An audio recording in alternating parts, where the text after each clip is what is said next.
محترم بزرگوں، دوستوں، عزیز ساتھیوں،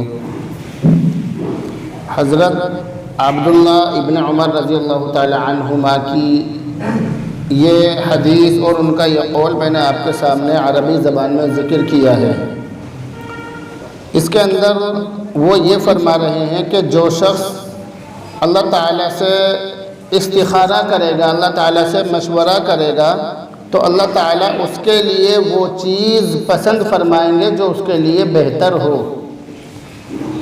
یعنی اس کے اندر حضرت ابن عمر نے استخارہ کرنے کی فضیلت اور استخارہ کرنے کے بعد کیا ہوگا وہ چیزیں بتلائی ہیں۔ استخارہ کے معنی ہے اللہ تعالیٰ سے مشورہ کرنا۔ اگر انسان کچھ بھی کام کرے، چاہے وہ دنیا کا کام ہو یا کہیں سفر پر جانے کا کام ہو یا کاروباری لائن سے کوئی کام ہو یا کسی سے کوئی لین دین کرنا ہو یا کہیں اپنے بچوں کا رشتہ کرنا ہو یا کسی سے کوئی لین دین کرنا ہو، کسی کو کچھ روپیہ پیسہ دینا ہو یا لینا ہو، اس طرح کی کوئی بھی بات ہو تو اللہ تعالیٰ نے اگر وہ شخص اللہ تعالیٰ سے مشورہ کرے گا، استخارہ کرے گا، تو پھر اللہ تعالیٰ اس کو وہی چیز اس کے دل میں ڈال دیں گے جو اس کے لیے زیادہ بہتر ہو۔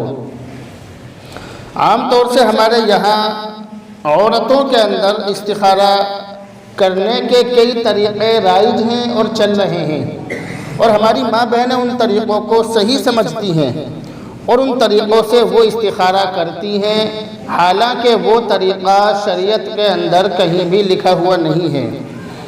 اللہ کے نبی صلی اللہ علیہ وسلم سے استخارے کا جو طریقہ ثابت ہے اور جو طریقہ سنت ہے وہ الگ ہے، اور جو ہمارے معاشرے میں اور ہمارے سماج میں استخارے کا طریقہ ہے وہ الگ ہے۔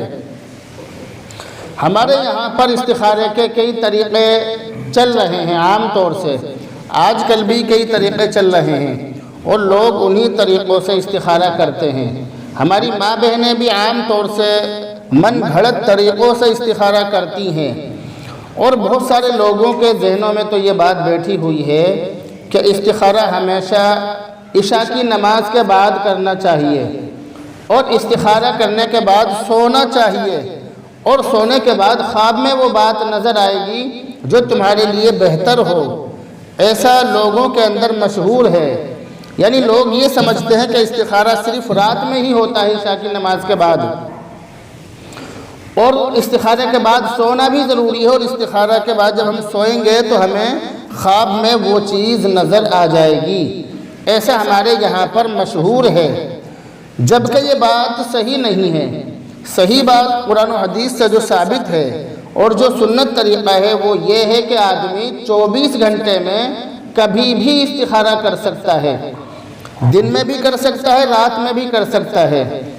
بس صرف استخارہ ایک نفلی نماز ہے تو آدمی عصر اور مغرب کے بیچ میں اس کو نہیں کر سکتا ہے، اور اس کے علاوہ جو صبح کا وقت ہوتا ہے تہجد سے یعنی فجر کی اذان سے لے کر سورج نکلنے تک اس وقت میں نہیں کر سکتا، ورنہ اس کے علاوہ اور جو دوپہر میں زوال کا وقت ہوتا ہے اس وقت میں نہیں کر سکتا، ورنہ اس کے علاوہ 24 گھنٹے میں کبھی بھی کر سکتا ہے۔ یعنی جن وقتوں میں نفل نماز پڑھنا منع ہے ان وقتوں کے علاوہ آدمی کبھی بھی استخارہ کر سکتا ہے۔ تو ایسا نہیں ہے کہ استخارہ صرف رات میں ہی کیا جائے، ایسا کچھ بھی نہیں ہے، بلکہ استخارہ 24 گھنٹے میں مکروہ ٹائم کے علاوہ کبھی بھی کر سکتے ہیں۔ دوسری بات ہمارے یہاں پر یہ مشہور ہے کہ استخارہ کرنے کے بعد سونا چاہیے۔ اگر استخارہ کرنے کے بعد نہیں سوئے، نیند نہیں لی تو استخارہ پورا نہیں ہوگا، استخارہ مانا نہیں جائے گا۔ ایسے بہت سارے لوگ سمجھتے ہیں اور کہتے بھی ہیں، جبکہ ایسا کچھ بھی نہیں ہے۔ استخارہ کرنے کے بعد سونا، لیٹنا، آرام کرنا یہ ضروری نہیں ہے، بلکہ آدمی استخارہ کرنے کے بعد اپنا کچھ بھی کام کر سکتا ہے، کسی بھی کام میں مشغول اور بزی ہو سکتا ہے۔ تو ایسی بات نہیں ہے کہ استخارے کے بعد آدمی کو سونا چاہیے، ایسا کچھ بھی نہیں ہے۔ تیسری بات ہمارے یہاں پر یہ مشہور ہے کہ استخارے کے بعد جب ہم سوئیں گے تو ہمیں خواب میں نظر آ جائے گا کہ تمہارے لیے کون سی بات بہتر ہے اور کون سی بہتر نہیں ہے، یعنی ہاں نا کا جواب استخارے کا خواب میں آ جائے گا۔ تو ایسا بھی بہت سارے لوگ کہتے ہیں، جبکہ صحیح اور سچی بات یہ ہے کہ استخارے کا جواب خواب میں نظر آنا ضروری نہیں ہے۔ استخارے کا جو جواب ہے وہ خواب میں نظر آ جائے یہ ضروری نہیں ہے، بلکہ بہت سی مرتبہ ایسا ہوتا ہے کہ انسان 3 رات تک 4 رات تک لگاتار استخارہ کرتا ہے اور وہ سوتا بھی ہے مگر اس کو خواب میں کوئی بات نظر آتی نہیں ہے، ایسا بھی ہوتا ہے۔ تو استخارہ کرنے کے بعد سونا بھی ضروری نہیں ہے، بلکہ جو صحیح بات ہے، جو اصلی بات ہے، جو انسان کے حق میں بہتر بات ہے، اللہ تعالیٰ وہ بات انسان کے دل میں ڈال دیتے ہیں، یعنی دل کا جھکاؤ اچھائی کی طرف زیادہ ہو جاتا ہے۔ جو کام صحیح ہو، یعنی اس کام میں ہمارے لیے جو مشورہ اللہ کی طرف سے ہوتا ہے اس کی طرف دل زیادہ جھک جاتا ہے۔ مثال کے طور پہ ہمیں اپنی بچی کا یا اپنے بچے کا کہیں پر رشتہ کرنا ہو، اب ہم اس کشمکش میں مبتلا ہیں کہ رشتہ کریں یا نہ کریں، کیونکہ بہت سی جگہ تو ایسا ہوتا ہے کہ آدمی کو معلوم ہوتا ہے کہ یہ لڑکا ٹھیک نہیں ہے، یہاں پر اگر میں نے اپنی بیٹی کا رشتہ کیا، یا وہ لڑکی ٹھیک نہیں ہے اگر میں نے اپنے بیٹے کا رشتہ کیا تو ہمیں پریشانی ہو جائے گی۔ لڑکا شرابی ہے، کبابی ہے، جواری ہے، الٹے سیدھے کام کرتا ہے، یا جہاں ہم اپنے بیٹے کا رشتہ کر رہے ہیں وہ جو لڑکی ہے وہ صحیح نہیں ہے، لڑاکو ہے یا الٹے سیدھے کام کرتی ہے، تو اگر اس طرح کی کوئی بات ہے تو وہ تو انسان بغیر استخارے کے بھی کہہ سکتا ہے کہ میں وہاں اپنے بچوں کا رشتہ نہیں کروں گا کیونکہ وہ لڑکا یا لڑکی ٹھیک نہیں ہے۔ لیکن بہت سی مرتبہ انسان اس الجھن میں پھنس جاتا ہے کہ بھئی لڑکا صحیح ہے یا نہیں، اپنے بچے کا رشتہ وہاں کروں یا نہیں، آدمی پھنس جاتا ہے۔ بہت سی مرتبہ ایسا ہوتا ہے کہ بہت دور رشتہ کر دیا، اب وہاں کے بارے میں پتہ لگانا مشکل ہوتا ہے، تو بہت ساری الجھنیں انسان کے سامنے ایسی آ جاتی ہیں کہ انسان یہ سوچتا ہے کہ میں اپنے بچے کا وہاں رشتہ کروں یا نہیں۔ ایسے موقع پر انسان کو اللہ تعالیٰ سے استخارہ کرنا چاہیے، اللہ تعالیٰ سے مشورہ کرنا چاہیے اور اللہ تعالیٰ سے جستجو کرنی چاہیے۔ اللہ تعالیٰ کے سامنے استخارے کی نماز پڑھ کر اللہ تعالیٰ سے یہ مشورہ کرنا چاہیے کہ میں اپنے بچے کا رشتہ وہاں کروں یا نہیں۔ جو صحیح بات ہوگی اللہ تعالیٰ وہی بات دل میں ڈال دیں گے۔ اسی طرح بہت سی مرتبہ ایسا ہوتا ہے کہ انسان کو کہیں کاروبار کرنا ہے یا کسی کے ساتھ کاروبار میں پیسہ لگانا ہے۔ اب بہت سی مرتبہ تو ایسا ہوتا ہے کہ کسی کے بارے میں سب کو معلوم ہے کہ یہ آدمی لے مار ہے، جس کا لے لے گا واپس نہیں دے گا، لے مار آدمی ہے، تو اس کے بارے میں تو ہم کھلم کھلا کہہ سکتے ہیں کہ یہ آدمی صحیح نہیں ہے، اس کے ساتھ کاروبار کرنا بھی ٹھیک نہیں ہے۔ لیکن جو آدمی دیکھنے میں دیندار لگتا ہو یا جس آدمی کے بارے میں ہم نہ جانتے ہوں، تو اگر ایسے آدمی سے ہمارا لین دین ہو جائے، اگر ایسے آدمی سے ہمارا کچھ معاملہ ہو جائے یا ہم اس سے کچھ لین دین کرنا چاہتے ہیں، اس آدمی سے ہم کچھ اپنا کاروبار جوڑنا چاہتے ہوں، تو ایسی حالت میں جب انسان کے پاس میں کوئی راستہ نہ ہو تو پھر ایسے موقع پر انسان کے پاس میں سب سے بڑا جو راستہ ہوتا ہے وہ اللہ کا راستہ ہوتا ہے۔ یعنی انسان اللہ تعالیٰ سے مشورہ کر لے اور مشورہ کرنے کے بعد جو بات دل میں آئے، جس طرف کو دل کا جھکاؤ زیادہ ہو، انسان اسی پر عمل کر لے۔ اس کو کہتے ہیں استخارہ اور اس کا نتیجہ اور اس کی فضیلت۔ اور حدیث کے اندر اللہ کے نبی نے یہ ارشاد فرمایا کہ استخارہ کرنے والا کبھی شرمندہ نہیں ہوتا، جو استخارہ کرے گا اس کو کبھی نقصان نہیں ہوتا ہے۔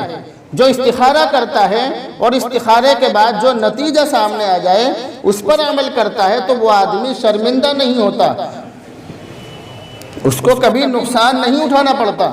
مگر بہت سی مرتبہ ایسا ہوتا ہے کہ انسان کو نقصان ہو جاتا ہے، یعنی استخارہ بھی کر لیا اور استخارے میں جو کچھ آیا اس پر عمل بھی کر لیا، ہاں یا نہ، جو بھی آیا اس پر عمل بھی کر لیا، لیکن پھر بھی ایسا لگتا ہے کہ اس میں مجھے نقصان ہو رہا ہے، تو وہ اصل میں نقصان نہیں ہوتا ہے، کیونکہ بہت ساری چیزیں انسان کو ایسی لگتی ہیں کہ یہ میرے لیے نقصان کی چیز ہے، حالانکہ وہ نقصان کی چیز نہیں ہوتی ہے۔ بہت سی مرتبہ انسان کو یہ لگتا ہے کہ بھئی مجھے وہاں استخارہ بھی میں نے کیا تھا اور استخارہ کرنے کے بعد بھی مجھے وہاں 1,00,000 2,00,000 روپے کا نقصان ہو گیا، تو استخارہ کرنے کے بعد بھی نقصان کیوں ہو گیا؟ تو اس کے اندر بہت ساری باتیں ہوتی ہیں، ہو سکتا ہے کہ وہ 1,00,000 روپے حرام کا اس میں مل گیا ہو یا اور کچھ باتیں، بہت ساری باتیں اس کے اندر ہو سکتی ہیں۔ ایسا بھی ہو سکتا ہے کہ وہ 1,00,000 روپے ہمیں لے کر ڈوبنے والا ہو، مگر اللہ نے ہمیں اس 1 لاکھ روپے سے بچا لیا۔ تو بہت ساری باتیں ہیں اللہ تعالیٰ کی، اس کے اندر حکمتیں ہوتی ہیں، اس کے اندر مصلحت ہوتی ہے، اللہ تعالیٰ کا کوئی نہ کوئی اس کے اندر راز چھپا ہوا ہوتا ہے جس کے بارے میں انسان جانتا نہیں ہے۔ اور استخارے کے معاملے میں انسان کی مثال ایک چھوٹے بچے کی طرح ہے۔ جس طرح چھوٹا بچہ اگر اسے کوئی پریشانی ہو جائے تو ماں باپ اس کو کڑوی سے کڑوی دوائیاں پلاتے ہیں اور اس کو کولڈ ڈرنک اور ٹھنڈی چیزوں سے پرہیز کرنے کے لیے کہتے ہیں، اس کو اچھے مال نہیں کھلاتے بلکہ اس کو پرہیز کی چیزیں کھلاتے ہیں۔ تو ایسے موقع پر بچہ یہ سمجھتا ہے کہ میرے جو ماں باپ ہیں وہ میرے ہمدرد نہیں ہیں بلکہ وہ میرے سر درد ہیں۔ میرے ماں باپ میرے لیے میرے اوپر ظلم و زیادتی کر رہے ہیں، میرے لیے میرے ماں باپ اچھے نہیں ہیں، مجھے اچھی چیزیں نہیں کھلا رہے۔ اگر سردی کی شروعات ہے تو کون سی بڑی بات ہے؟ اگر میں آئس کریم کھا لوں یا کولڈ ڈرنک پی لوں تو کون سی برائی والی بات ہے؟ لیکن میرے ماں باپ مجھے نہ تو آئس کریم کھانے دے رہے ہیں، نہ کولڈ ڈرنک پینے دے رہے ہیں، اور نہ مجھے الٹی سیدھی چیزیں کھانے دے رہے ہیں، بلکہ میرے ماں باپ مجھے کڑوی سے کڑوی دوائی پلا رہے ہیں۔ اس بچے کی طرح ہے انسان کی مثال، جو استخارہ کرنے کے بعد یہ سمجھے کہ مجھے نقصان ہو رہا ہے، وہ نادان انسان ہے، اسے اندر کی باتیں نہیں پتہ، اللہ تعالیٰ نے اس کے اندر کیا راز چھپا رکھے ہیں، یہ کیا مصلحت ہے، اس کے بارے میں اس چھوٹے سے دماغ کا مالک انسان نہیں سمجھ سکتا۔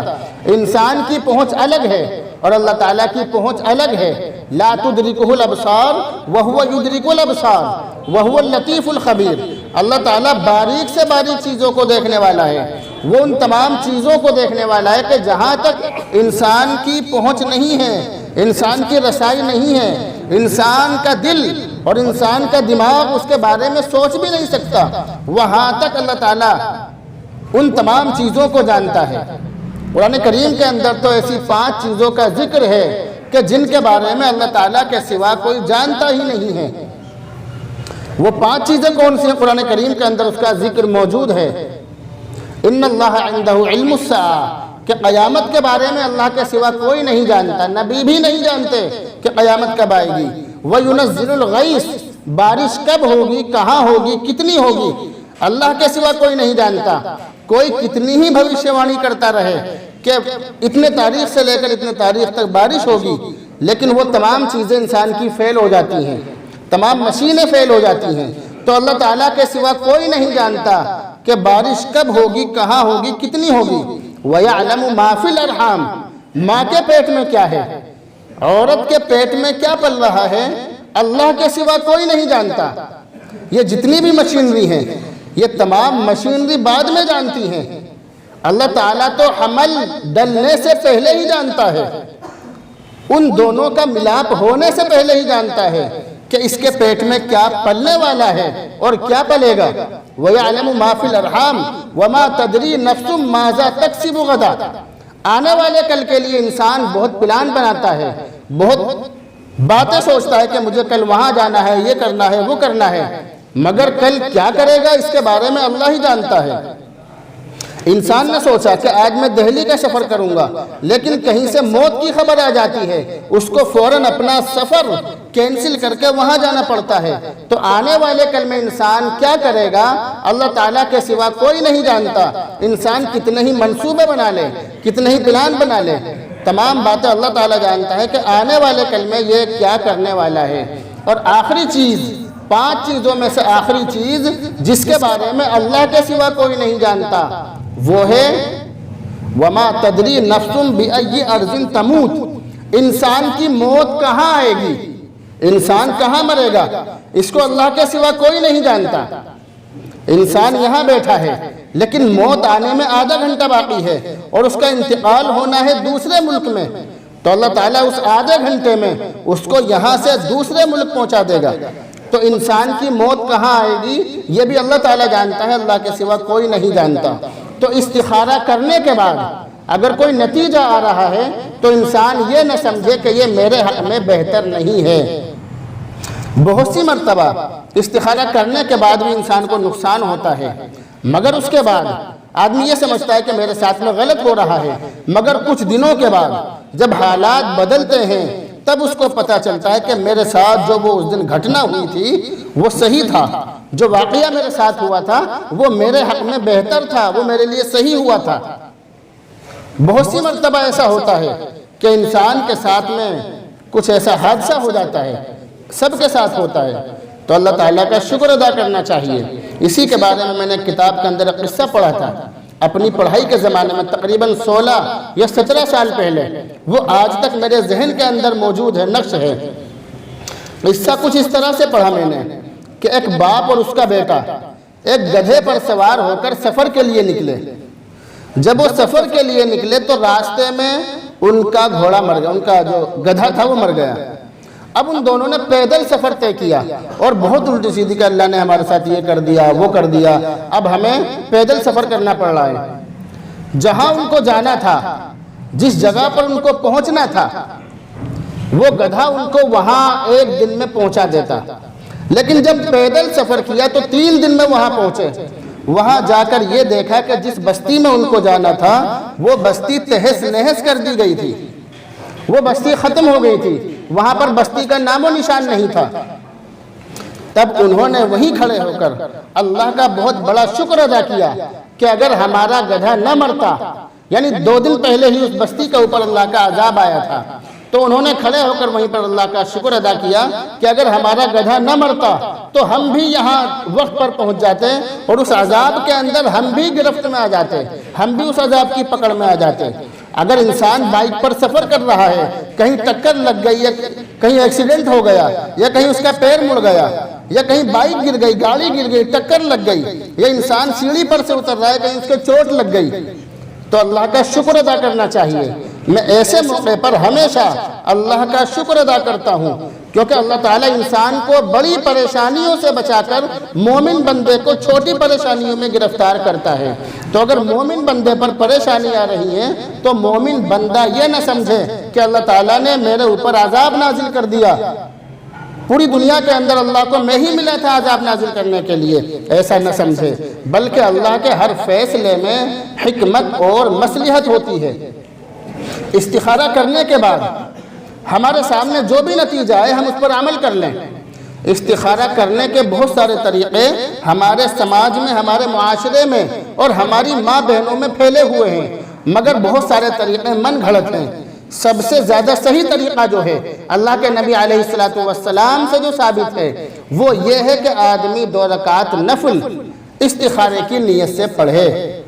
سب سے زیادہ جو سنت طریقہ، جو سب سے زیادہ صحیح طریقہ ہے استخارہ کرنے کا، وہ یہ ہے کہ آدمی 2 رکعت نفل استخارے کی نیت سے پڑھے کہ میں استخارے کی نماز پڑھ رہا ہوں، یہ نیت کر کے 2 رکعت پڑھے۔ جیسا کہ میں نے بتلایا کہ استخارہ کرنے کا کوئی ٹائم متعین نہیں ہے کہ آدمی عشاء کے بعد ہی، عشاء کی نماز کے بعد ہی استخارہ کرے، ایسا کچھ نہیں ہے۔ 24 گھنٹے میں آدمی کبھی بھی استخارہ کر سکتا ہے، بس اس بات کا خیال رکھے کہ اس وقت میں نماز پڑھنا، نفل نماز پڑھنا مکروہ نہ ہو۔ وہ میں نے بتلا دیا کہ کس وقت نفل نماز پڑھنی مکروہ ہوتی ہے، تو آدمی کبھی بھی استخارہ کر سکتا ہے۔ 2 رکعت نفل استخارے کی نیت سے پڑھے۔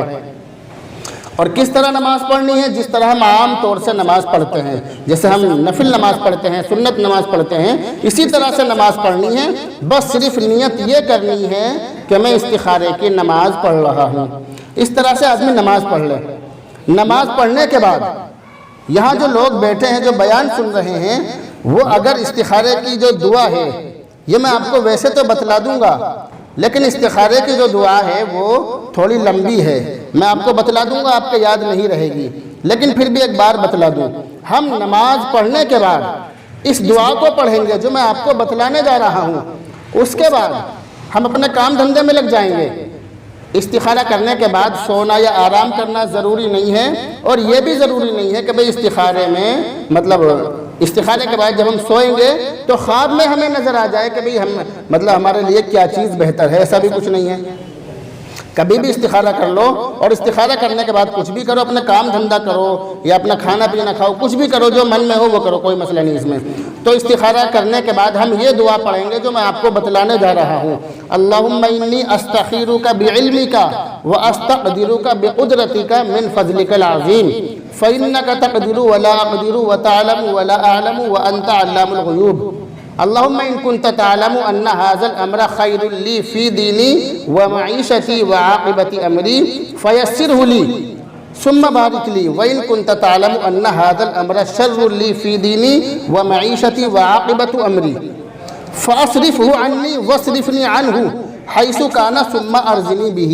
یہ دعا ہے. یہ جو دعا ہے دنیا کے اندر کوئی آدمی کوئی انسان ایسی دعا کر ہی نہیں سکتا. اللہ کے نبی علیہ السلام نے اپنی زبان سے یہ دعا کی. ایک پیغمبر ہی اتنی بڑی دعا مانگ سکتا ہے. اس دعا کے اندر اللہ تعالیٰ سے یہ سوال کیا گیا, اگر ہم دعا نہ پڑھ سکے تو ہم اپنی زبان سے اردو میں کہہ سکتے ہیں کہ اے اللہ میں تجھ سے اس بات کا استخارہ کر رہا ہوں کہ یہ جو کام میں کرنے جا رہا ہوں اگر میرے لیے بہتر ہو تو اس کو میرے لیے آسان کر دے, اور اگر میرے لیے مشکل ہو تو تم مجھے اس سے بچا لے. اس دعا کے اندر یہ مانگا گیا. اگر اتنا ٹائم نہ ہو, بہت سی مرتبہ, 1 منٹ لے کے بعد ختم کر رہا ہوں, بہت سی مرتبہ ایسا ہوتا ہے کہ انسان سڑک پہ کھڑا ہوتا ہے اور اسے فوری طور پر وہیں کھڑے 1-2 منٹ میں ہی فیصلہ کرنا ہوتا ہے. ایسا بہت سی مرتبہ ہوتا ہے. ہمارے ساتھ بھی ہوتا ہے, آپ کے ساتھ بھی ہوتا ہے کہ 2 رکعت نماز پڑھنے کا ٹائم نہیں ہے تو آدمی 1-2 منٹ میں کیا کرے. تو اس کے لیے بھی حدیثوں کے اندر ایک دعا بتلائی گئی ہے, اس کو کہتے ہیں چھوٹا استخارہ, شارٹ کٹ استخارہ, مختصر استخارہ. وہ کیا ہے؟ اللہم خیر لی واختر لی. یہ دعا ہے. آدمی کہیں ایسی جگہ پھنس جائے جہاں اسے استخارہ کرنے کا ٹائم نہ ملے تو وہ یہ دعا پڑھ لے, اللہم خیر لی واختر لی. اس کے بعد جو بات دل میں آئے, صحیح یا غلط جو بھی, آدمی اس پہ عمل کر لے. انشاءاللہ اللہ کی ذات سے امید ہے کہ اللہ کی مدد شامل حال ہوگی. اللہ رب العزت سے دعا کریں, اللہ رب العزت عمل کی توفیق نصیب فرمائے.